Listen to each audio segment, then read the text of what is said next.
ជំរាបសួរបងប្អូនទាំងអស់គ្នាជួបគ្នាជាថ្មីជាមួយនឹងវីដេអូថ្មីដែលនាងខ្ញុំបង្ហាញអំពីប្រភេទវីឡាតូលដែលមាននៅក្នុងគម្រោង MR Greenland សម្រាប់វីឡាតូលនេះដែរគឺជាវីឡាតូលផ្ទះគំរូទី4នៃខាងក្រុមហ៊ុនបានរៀបចំតុបតែងជាមួយនឹងដេក័រក៏ដូចជាសង្ហារឹមបាទនិយាយអំពីប្រភេទផ្ទះគំរូមួយនេះគឺមានទំហំដីធំខ្លាំងមែនតើបងដែលនៅជំហៀងសងខាងក្រុមហ៊ុនរៀបចំជាសួនហើយនេះខ្ញុំកំពុងតែថតបង្ហាញនេះគឺជាចំណតចតរថយន្តដែលបងអាចចតបានដល់តែ2គ្រឿងសម្រាប់សួនគឺខាងក្រុមហ៊ុនដេក័រទាំងសងខាងតែម្ដងជំហៀងខាងមួយទៀតគឺយើងដេក័រជាកន្សឹបសួនសំល្មមដែលយើងអាចរៀបចំជាតងហើយជំហៀងខាងនេះគឺយើងរៀបចំជាសួនធំដែលមានផ្លូវដើរ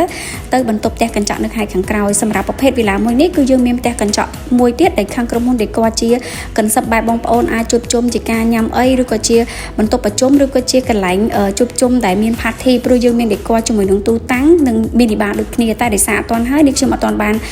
ថតបង្ហាញជូនបន្ថែមនៅពេលដែលដេក័រតុបតែងរួចរាល់ 100%នេះខ្ញុំនឹងបង្ហាញនៅវីដេអូទី2តោះឥឡូវកុំឲ្យខាតពេលយូរយើងចូលមកដល់ក្នុងផ្ទះវិញម្ដងចូលមកដល់ខាងក្នុងផ្ទះគឺខាងក្រុមហ៊ុនដេក័រកន្សឹបបែបថ្មីប្លែកជាងផ្ទះគំរូមុនសម្រាប់ប្រភេទវីឡាម៉ូដនេះគឺយើងជ្រើសរើសកន្សឹបបែបពណ៌ប្រផេះលាយជាមួយនឹងសាច់ដែលធ្វើឲ្យផ្ទះរបស់យើងនឹងគឺមានភាពស្រស់ស្អាតហើយស្អាតបានយូរស្អាតមិនងាយសាំបងប្អូនសម្រាប់ប្រភេទវីឡាតូនេះនៅផ្នែកខាងក្រោមគឺមានចំណុចពិសេសជាច្រើនដែលយើងមានជាមួយនឹងកន្លែងទទួលភ្ញៀវដ៏ធំទូលាយ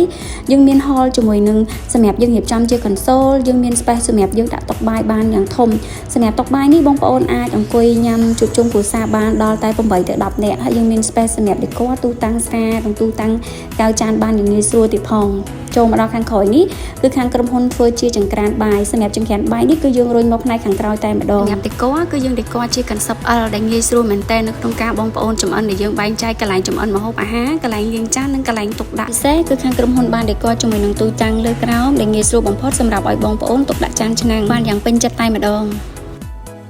សម្រាប់បន្ទប់មួយនេះដែរគឺជាបន្ទប់នៅផ្នែកខាងក្រោមខ្ញុំគិតថាបន្ទប់មួយនេះងាយស្រួលបំផុតសម្រាប់អ៊ំក៏ដូចជាពូមីងដែលគាត់ចាស់គាត់ពិបាកនៅក្នុងការឡើងចុះគាត់អាចសម្រាកនៅក្នុងបន្ទប់មួយនេះបាន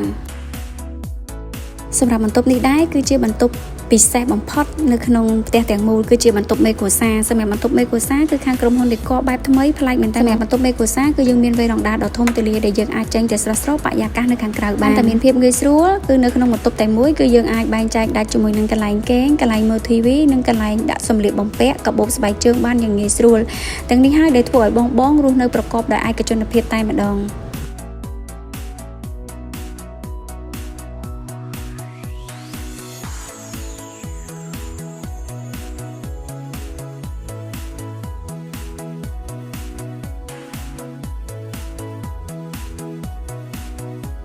តើឥឡូវនេះខ្ញុំនឹងបង្ហាញជូនបងមកទស្សនានៅបន្ទប់សមាជិកវិញម្ដងថាតើផ្ទះគំរូមួយនេះយើងដេក័របន្ទប់សមាជិកមានភាពស្រស់ស្អាតបែបណាតើ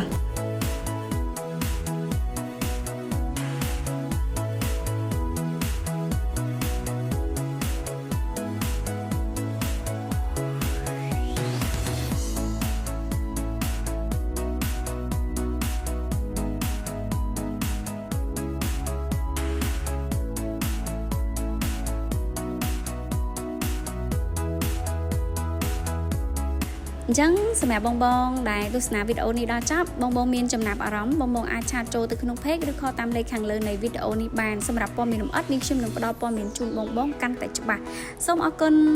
បុរី ML ធ្វើឲ្យជីវិតកាន់តែមានសុភមង្គល